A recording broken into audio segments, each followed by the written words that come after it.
Hello and welcome to my podcast. This is kind of just a little podcast where I talk about things that make me feel certain types of ways. I really enjoy listening to what other people have to say, and I really enjoy just exploring different ideas and different feelings of how you and or I am feeling and navigating through different problems of life's challenges. Um, and that's what I love to do. So I'm putting together this little podcast. Hopefully, over time, it grows into something bigger, and hopefully, I get people to come on to the podcast and talk about the different things in their life that are important to them, or the different things that they as well are navigating, because that is truly what is very important to me, is just getting together, talking about what you're going through, sharing it with others, and being in a supportive space for that. So, with that introduction, I would like to introduce myself. My name is Emily. I'm currently going through the possibilities of being addressed by a different name. I have kind of always felt a little bit more masculine. And it's actually funny, even when I look at pictures of myself when I was a baby, there's a part of me that holds fondness. And when I look at myself and I'm little, I naturally always feel more masculine. So I'm thinking about potentially going through the different names, either Eli or Elliot. I haven't, the problem is, like, I love the name Elliot. I've always loved the name Elliot. I also really enjoy the name Elijah as well, like a lot. Um, but the problem is I love the ability to abbreviate Elijah into Eli and Ellie, depending on, you know, whether or not I'm feeling more feminine or masculine. Because I definitely love, like, I'm definitely very okay with my body, and I appreciate being born a female. But I would like to explore the idea of being called, or sorry, being using he, him pronouns. And honestly, I'm a very gender neutral person. I really appreciate gender neutrality. I appreciate the versatileness of pronouns, and I'm okay with he, she, they. I use they a lot. I use they just like in general, basically at this point, for everything. But I do actually love the idea of using he, him pronouns. And I do think that that would actually really boost my confidence in myself and just like my ability in general. But anyways, that's actually not the topic of today. The topic of today is kind of sharing my perspectives and my problems and the different things that I'm looking forward to change. So when I say problems, I actually have no negativeness towards problems.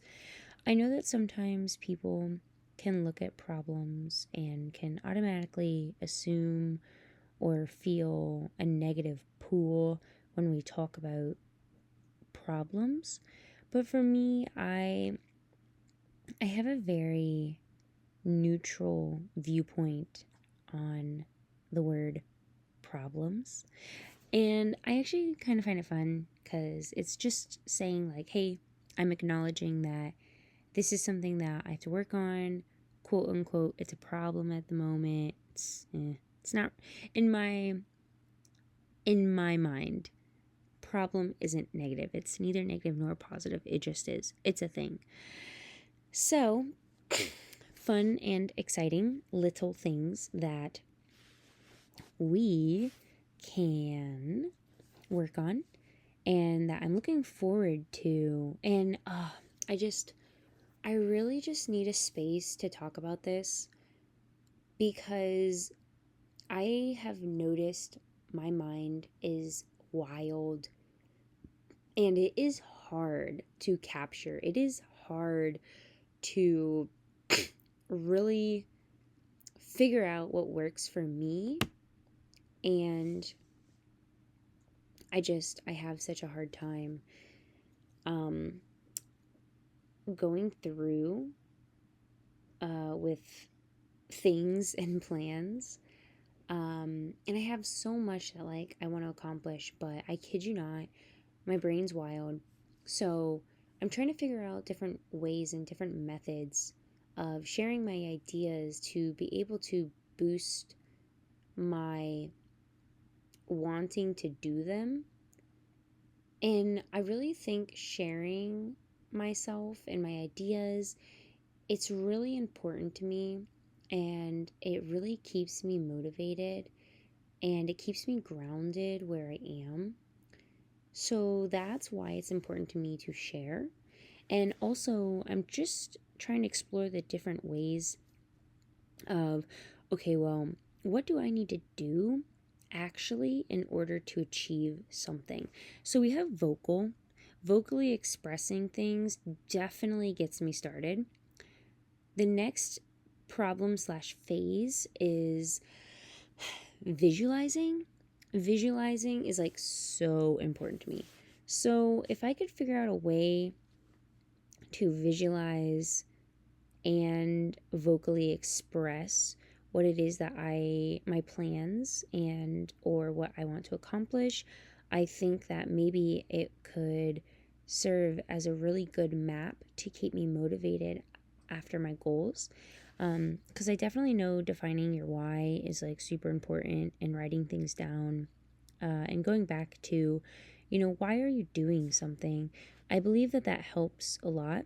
For me, I think listening and visualizing and having something to look at really helps me to be able to see it in my mind and to be able to go after it.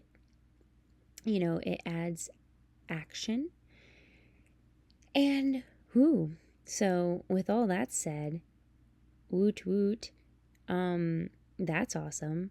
Okay, so let me actually just my brain is a crazy space, okay? I am pretty sure that I have I'm pretty sure my mind is neurodivergent and it is difficult for me to it is so difficult for me for follow through, I guess, in some cases, especially cases where I either oh my God, it's when I lack direction. So, how do I involve more direction in my life when, one, direction has always lacked me? Like, I did not have to make a lot of decisions growing up. My grandfather and my mom basically made all of my decisions for me because if I tried to choose by myself, I got incredibly overwhelmed. And I think, I know when I need help and in what ways that I need help. And sometimes it's with like the most simplest things in the world, like eating and other things. Also, unfortunately for me, my motivation mostly comes from being in like a group of other people and we are in a space together and we're working on projects like in the same space, that is when I really get things done. So figuring out how to create a similar space like that, but by myself, with myself, is really interesting. And so that's kind of like one thing that I'm navigating right now in my life. And again, if anybody has tips or is able to relate to what I'm talking about, please help me, because if you have suggestions, that'd be fantastic. I am 25 years old. I have been struggling ever since I was in high school. Well, actually, no. When I was in middle school, I knew myself enough to know. I always said, when I graduate high school, it's going to be so bad for me because I'm not going to have anybody or anything outside of myself to push me. So what motivation am I going to have? I'm not going to have any. I don't understand the concept of like normal things. I have a pretty generalized like belief. I don't know. I I don't have like normal ambitions of normal, quote unquote, normal people. Um I have I genuinely don't need a space to live. My biggest ambitions that I have, well, are to have a community space in Ohio and in Charleston, South Carolina, which focuses around bringing people together and the creative arts. And it's going to be definitely like a very homey feel. But the thing is, like, I'm more okay with just having like a studio to go to every day and then like literally just sleeping somewhere. I mean, like, if I ever do get a house or an apartment, most of it's going to be studio space, and like that's it. I don't have the normal ambitions to have like a home for myself. Nothing is ever hardly for myself. It's always motivated. If I had a home, it's mostly because I want it for other people to come to, because I want to host it for other people. I want to be able to invite people into my house. And I just always want to be surrounded a little bit. I'm very family community oriented. I love people. I love being around people. I love sharing my ideas. I love sharing words. I love all that. So that is a really, really big goal and ambition, to be able to bring people together and create a space like that. And, I'm kind of struggling a little bit in my life because I'm having a really hard time knowing where to be. I feel like I have a lot of opportunities, and a part of me is really afraid of making the wrong choice. And I think a lot of my life has always been centered around the fear of making the wrong decisions, probably because it took me forever to be able to make my own decisions. I mean, 20 years old, I finally kind of started to have a voice for myself. 21, I maybe started making more decisions for myself comfortably. I will say, moving to Georgia, this year will be January, will be 2 years in Georgia. I've probably done the most growth that, like, the most actually growth that I've done. Like, I've had a lot of growth since 2017, but it was all just harboring the growth and never really like acting out on it. And a lot of that growth was kind of getting away from where I was before.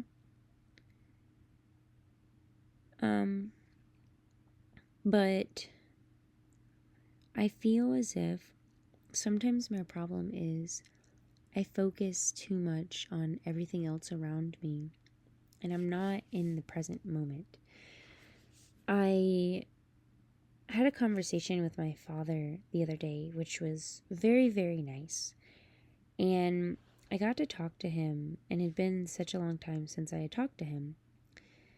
And on my way to work this morning, I'm never in like the mind space of now. I'm always somewhere else. And I've noticed it's like a numbing technique because I'm not comfortable with where I am now. And to be honest with you, I don't know how to be comfortable. I don't know how to be comfortable with not being comfortable. I don't know how to sit through the discomfort of not being pleased, not being happy with where I am, and feeling it.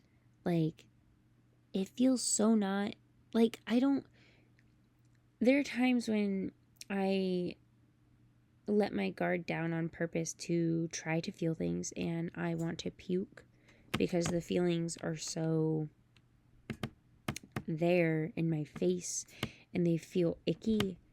And it just makes me think, wow, this is like how long I've repressed these things, you know? And there are so many things that I'm not okay with. So many feelings that make me kind of feel like the bad guy, or make me feel like I'm wrong, or make me feel like I'm not okay.